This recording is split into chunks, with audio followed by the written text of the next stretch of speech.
जब भी पुलिस की तस्वीर हमारे नजरों के सामने आती है तो एक ऐसा दृश्य दिखता है जहां लोग लाइन में खड़े हैं। पुलिस सवाल कर रही होती है, तलाश ले रही होती है लोगों की और पूरी जांच में जुटी होती है, और कानून का डर उन लोगों की आंखों में साफ नजर आता है। हमने कई बार अपराधियों के घरों पर पुलिस की दबिश देखी है, सड़कों पर गाड़ियों की चेकिंग करते हुए उन्हें देखा है। यानी कि कुल मिलाकर भीड़ के बीच पुलिस का एक अलग रौब नजर आता है।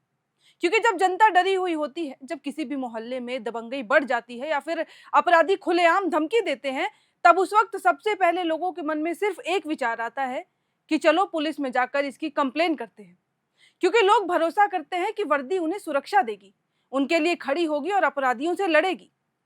लेकिन बिहार के मोकामा से जो तस्वीर अभी सामने आई है, उसने इस पूरी तस्वीर को ही उलट कर रख दिया है। हमारे मन में पुलिस को लेकर जो विचारें थी, उसके विपरीत अब जो ये तस्वीर है वो गवाही देती है। ये ऐसा दृश्य था जिसे देखकर लोग हैरान हो गए और अब कई सवाल भी खड़े होने लगे, क्योंकि हमारी सोच से यह मामला बिल्कुल उल्टा नजर आया। जहां लाइन तो वही थी, लेकिन इस बार लोग नहीं खड़े थे बल्कि पुलिस लाइन में खड़ी थी। और सबसे चौंकाने वाली बात तो ये रही कि पुलिस कर्मियों की तलाशी लेने वाला कोई अधिकारी नहीं था, बल्कि आम सा गांव का एक लड़का था, वो भी सिर्फ गंजी और जांघिया पहने हुए। और ये वीडियो सोशल मीडिया पर अब तेजी से वायरल हो रहा है, और ये वीडियो जिसने देखा है उसके मन में सिर्फ ये सवाल आया है कि आखिरकार पुलिस इतनी मजबूर क्यों है। वीडियो सामने आने के बाद लोग तो ये तक पूछ रहे हैं कि आखिर ऐसी कौन सी बड़ी मजबूरी आन पड़ी कि पुलिस वाले घर के अंदर जाने से पहले खुद की तलाशी करवा रहे हैं। क्या ये सिर्फ एक सामान्य कार्रवाई थी या फिर इलाके में बढ़ती दबंगई और अपराध की वजह से पुलिस भी डर गई थी। और अब इस पूरे वीडियो ने कानून के सिस्टम पर भी एक बड़ा सवाल खड़ा कर दिया है। मोकामा के नौरंगा जलालपुर गांव में आखिर ऐसा क्या हुआ कि पुलिस को भी अपनी चेकिंग करानी पड़ी। आखिर कौन है ये सोनू मोनू, जिनके नाम से इलाके में खौफ और दबदबा दोनों ही चर्चा में रहता है। और क्यों एक बार फिर बिहार की कानून व्यवस्था बहस के केंद्र में आ गई है। इस वीडियो के जरिए आज हम हर छोटी सी बड़ी बात जानेंगे कि पूरा मामला क्या है। आखिर पुलिस इतनी बेबस क्यों नजर आई। मोकामा में एक बार फिर अपराध, दबंगई और पुलिस व्यवस्था को लेकर बड़ा सवाल खड़ा हुआ। ये तस्वीर जो आप स्क्रीन पर देख रही हैं, इसी से जुड़ा हुआ है। इस वायरल वीडियो में साफ दिख रहा है कि पुलिस की टीम छापेमारी करने पहुंचती है, लेकिन घर के अंदर जाने से पहले ही पुलिस कर्मियों को लाइन में खड़ा कर दिया जाता है और खड़ा कर हर एक पुलिस वाले की तलाशी ली जा रही है। सबसे ज्यादा शर्मनाक और चौंकाने वाली बात तो ये रही कि पुलिस की तलाशी लेने वाला युवक सिर्फ गंजी और जांघिया पहने हुए एकदम रौब से खड़ा है। और ये पूरा मामला नौरंगा जलालपुर गांव का है, जहां सोनू मोनू नाम के दो भाइयों का दबदबा लंबे समय से चर्चा में रहा। हालिया विवाद के बाद पुलिस जब उनके ठिकानों पर दबिश देने पहुंची, तो वहां जो नजारा दिखा उसने कानून व्यवस्था पर गंभीर सवाल खड़े कर दिए। दरअसल जानकारी के मुताबिक विवाद की शुरुआत गांव के वर्तमान पैक्स अध्यक्ष और सरपंच प्रतिनिधि मुकेश कुमार की एक सोशल मीडिया पोस्ट से हुई। पोस्ट को लेकर दूसरे पक्ष में नाराजगी फैली हुई थी। मामला धीरे धीरे इतना बढ़ गया कि गांव में तनाव की स्थिति बन गई। तनाव को कम करने के लिए पंचायत बुलाना पड़ा, और पंचायत बुलाया गया था कि मामले को रोक दिया जाएगा, इसकी वजह से जो तनाव है वो थम जाएगा। लेकिन गांव के लोगों और दोनों पक्षों के बीच बातचीत शुरू होते ही माहौल पूरी तरीके से बिगड़ गया। शांत होने के बजाय और भी ज्यादा उथल पुथल मच गई, और आरोप यह है कि इसी दौरान अचानक फायरिंग शुरू हो गई। और जो लोग मौजूद थे उनके मुताबिक पंचायत के दौरान 2 राउंड गोलियां भी चली, जिसके बाद मौके पर भगदड़ मच गई। हालांकि पुलिस ने अब तक आधिकारिक तौर पर फायरिंग होने की पुष्टि नहीं की है कि उस दौरान फायरिंग हुई थी या नहीं, लेकिन गांव में अब इसके बाद से ही दहशत का माहौल बना हुआ है।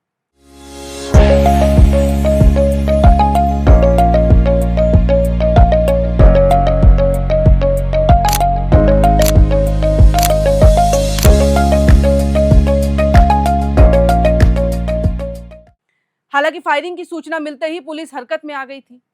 पंचमहल थाना समेत आसपास के कई थानों की पुलिस टीम जो है वो गांव पहुंच गई और सोनू मोनू के घरों पर छापेमारी शुरू कर दी। लेकिन इसी दौरान जो तस्वीर सामने आई उसने पूरे मामले को और ज्यादा चर्चा में ला दिया।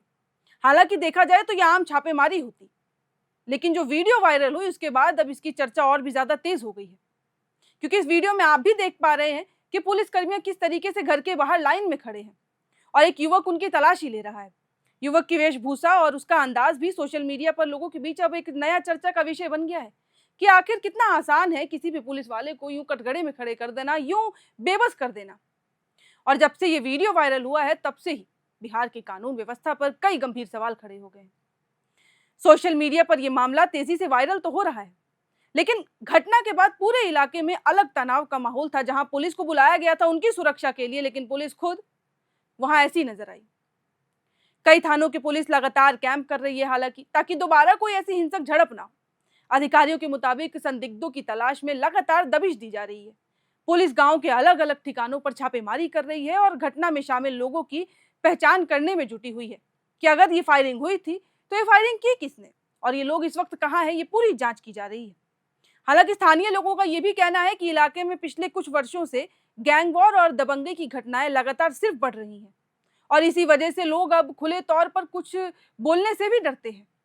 और अब सबके मन में यही आ रहा होगा कि आखिरकार ये सोनू मोनू कौन है, आखिरकार ये सोनू मोनू की वजह से पुलिस डरी क्यों, जिनके सामने पुलिस की भी नहीं चली। हालांकि अगर मैं पूरी घटना बताऊं तो देखा जाए तो सोनू मोनू कोई नया नाम नहीं है। मोकामा और आसपास के इलाकों में इन दोनों भाइयों का नाम लंबे समय से चर्चा में रहा है। दोनों जलालपुर गांव के रहने वाले हैं और उनके पिता पेशे से वकील बताए जाते हैं। स्थानीय सूत्रों के मुताबिक दोनों भाई ईंट भट्टे के कारोबार से जुड़े हैं, लेकिन इनके खिलाफ हत्या, अपहरण और रंगदारी जैसे कई गंभीर मामले भी दर्ज हैं। और सबसे दिलचस्प बात तो यह है कि कभी ये दोनों बाहुबली नेता आनंद सिंह के करीबी भी माने जाते थे, उनके साथ काम करते थे। बाद में पंचायत चुनाव और इलाके में बढ़त प्रभाव को लेकर रिश्ते बिगड़ गए और दोनों पक्षों के बीच दुश्मनी खुलकर सामने आ गई। और अब ये बताया जाता है कि साल 2017 से 18 में आनंद सिंह की हत्या की साजिश रचने का आरोप भी इन दोनों भाइयों पर ही लगा था। अब आप ये तो जान ही रहे होंगे कि आखिरकार मोकामा के आनंद सिंह हैं कौन। वो किसी इंट्रोडक्शन के मोहताज तो है नहीं, लेकिन ये पहले उनसे जुड़े थे और अब इनके बीच में दुश्मनी है। और नौरंगा गांव में ये कोई पहली घटना नहीं है, पहले भी इसके लिए सुर्खियों में आ चुका है। जनवरी 2025 में यहाँ ताबड़तोड़ फायरिंग हुई थी, जिससे पूरे एरिया में सनसनी फैल गई थी। इस दौरान 60 से 70 राउंड फायरिंग की गई थी और उस घटना के बाद सोशल मीडिया पर ऐसा ही एक वीडियो वायरल हुआ था, जिसमें हथियारों का खुलेआम प्रदर्शन दिखाई दिया जा रहा था। उसी दौरान सोनू का एक बयान भी काफी चर्चा में आया था, जिसमें उसने ये कहा था कि शस्त्र शास्त्र की परिभाषा हम सिखाएंगे। इसके बाद पुलिस और एसटीएफ लगातार उनके नेटवर्क पर नजर बनाए हुए थी।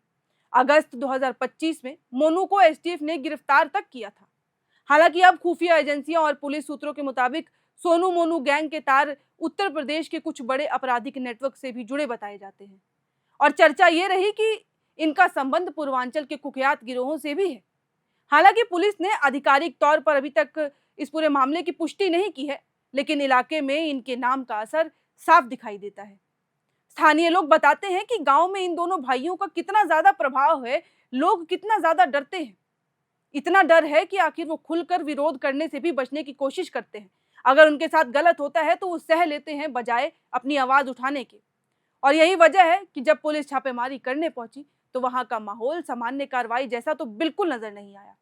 और अब इस वीडियो को देखने के बाद सबसे बड़ा सवाल भी यही खड़ा होता है कि आखिर मोकामा में कानून और पुलिस का डर किसी के अंदर बचा भी है या नहीं, या फिर पुलिस बस वहां नाम की है, छापेमारी करने तो जाती है लेकिन खुद की तलाशी करवा के वापस लौट आती है। इस वीडियो में फिलहाल इतना ही, लेकिन इस पूरी घटना, इस पूरे मामले के बारे में आपकी क्या राय है, आप क्या सोचते हैं, ये कमेंट बॉक्स में लिखकर जरूर बताइएगा। इससे जुड़ी और कुछ खबरें आती हैं या बिहार से जुड़ी कुछ खबरें आती हैं तो वो हम आप तक साझा करते रहेंगे। ऐसे ही और खबरों के लिए बने रहें एयरनाउ के साथ। When performance matters, pressure is not a problem.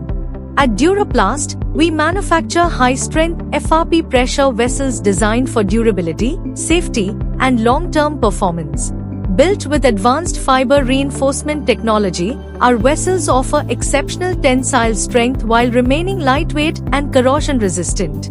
Perfect for water treatment systems, roplants, and demanding industrial applications. And power your operations with strength you can trust. Get in touch with Duraplast today.